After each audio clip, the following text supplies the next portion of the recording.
You know, on a past episode of the All Gen Gamers podcast, I made a comment saying that I love Disneyland. I love it so much, I wish I could go there all the time. And it's not necessarily about the rides or the attractions or whatnot. It's about being a kid again. And a lot of you who watch my show here are in the similar boat. See, we're all very nostalgic to our past, our gaming past, and that's why we're here. That's why we like to do this sort of thing. So when I was a kid, I would visit Disneyland with my parents. We would go there on trips, and that's down in Anaheim, California. And I love Disneyland. I feel like a kid when I'm there. It's the whole experience. It's the way you feel, it's the mood, it's the setting, it's the smells, the sights, everything. It's fantastic, and I love it there. So getting back to the podcast episode, I mentioned that I loved it, and John, Gamester81, said, I have just the game for you. Well, that game was Disneyland Adventures for the Xbox 360 Kinect, and oh my goodness, is that not an amazing game? You walk around the park, the attractions are all in the same spot as they are in today's world. It's so cool. But believe it or not, there was a game out that depicted Disneyland even before this one for Xbox 360. It was released for the Nintendo Entertainment System in 1990, and it's called Disney Adventures in the Magic Kingdom, produced by none other than the infamous Capcom. This is a really great time for Capcom. They're in their heyday right now, working on the very famous Mega Man franchise, amongst many other games. There's a few things about this game that really caught my attention that reeled me in. One, it's done by Capcom, and I really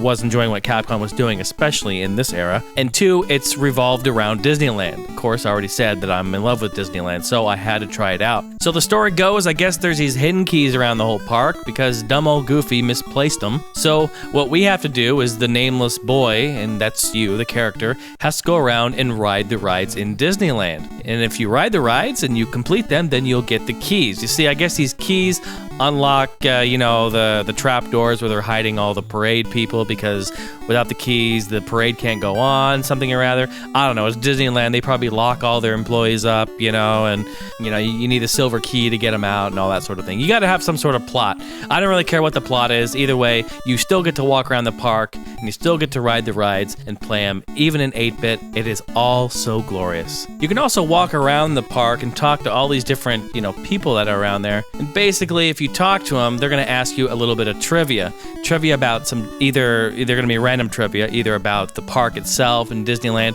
but mostly what it is, it's going to be trivia about some Disney movies or Disney cartoons. Like this one here, it asks, when did Disneyland first open? And I guess 1955, and that was correct. I know it was in the 50s sometime. So that was a good guess. And then they tell you where the key is. So wherever they tell you, that's the ride you need to go to, and that just kind of gives you a hint there. So let's go ahead and stop messing around here, because I know what you all want to see, and I know what I want to do, and I want to get on the rides. And of course, I want to go to Space Mountain, my favorite. So let's do it. So what Space Mountain consists of is it's a first-person spaceship type game. And what you have to do is watch the bottom of the screen, and whatever icon appears, you have to press that quickly. So if it's down, you have to press down quickly, or right, or up, or left, or A, or B. And if you do that, you will get the key, and it goes faster and faster throughout. It's a fun game. Definitely a fun game. And the next game here, they have go-karts where you can race around, which is really fun. They do have that at Disneyland Park, or they used to, at least that is. This game is a little strange. You got jumps and water and all kinds of stuff. Now, it's not how it would really be at the park, but they got to come up with some sort of idea for the game to make it interesting, and they have. It's a lot of fun. The AI are ridiculous. They just knock you all over the place and bump you into walls, and it's very glitchy, and it's very sporadic and unnatural for sure. But what do you expect? You know what I mean? You can't have it all. But look at those crazy jumps. You out of your mind? I'd be scared out of my mind to be doing that.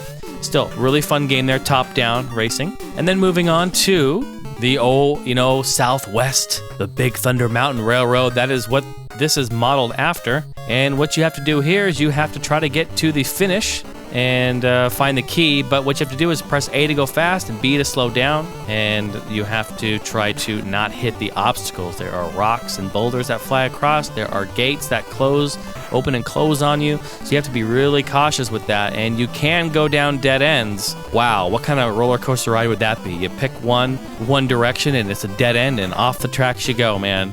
not a happy day, not a happy camper. So, but it is really fun to do. So that's a good ride there. I enjoy that.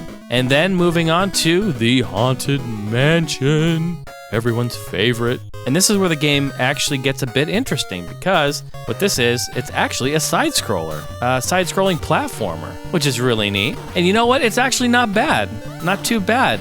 Controls are okay, and the objective is that you just have to get through the course, and you have to destroy these, monsters and zombies and whatnot, and ghosts with a candle. You have to hit them with a candle. That's your weapon. So you have to go through there, and it has some really cool elements, like in the ride where, they have the mirrors there, and it shows the reflections of the ghosts and stuff. Little subtle things like that are actually there in the ride. It's really cool. It does get a little difficult as you continue on, and this always bothers me about these older games. When you get hit, you fly backwards, and if you get hit on close to an edge or something, it will throw you right into a pit there, and there's quite a few of them throughout. If I could say one thing is, they didn't make it easy. If Disneyland caught your little attention at a young age and you played this, you'd probably be discouraged, because I know I was.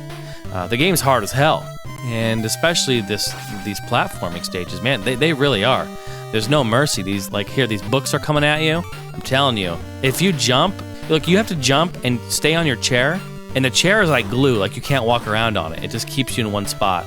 So if you get hit, you're off the chair, it's done, one life. And it's brutal. If you die in any of these, you have to start over from the complete beginning. And some of these are pretty long. These platforming stages are a bit long, so man, it's definitely not easy for you. And then lastly, moving on to, you have, of course, Pirates of the Caribbean. Beautiful. Love this ride. Love this ride. And it also is a side-scrolling platformer, and you have to navigate through, and you don't have any weapons. You just have to avoid all these pirates, matey, and you have to rescue the girls who are, I guess being kept hostage, or whatever the pirates are doing to them. I'll keep that to your imagination. But there are really cool things about it. You have the part where the cannons are falling into the water. That's part of the ride. The fire there and the buildings that are burning down, that's all part of the ride. Just really cool stuff, but it is difficult. Again, hard as hell. And some spots, you can't jump through wall or ceilings. You can't jump through the ceilings. It kind of gets really annoying. Sure is a great game, and definitely want to bring this to your attention. Adventures in the Magic Kingdom. There aren't many games out there that talk about, the whole Disneyland element, and I'm a huge fan of Disneyland. I love it. All I want to do is go to the corn dog stand at the end of Main Street on the right. Just go straight down Main Street, hang a right at the end, right before the cul-de-sac. It's right there on the right. The corn dogs are like a foot long. They're deep fried goodness. Oh man, I'm in heaven. Okay, thanks for hanging out with me, you guys. Check this game out. It's great. I highly recommend it. I'm Jason Heine. Thanks for hanging. See ya. Stupid Goofy. Always misplacing stuff with a stupid little green hat.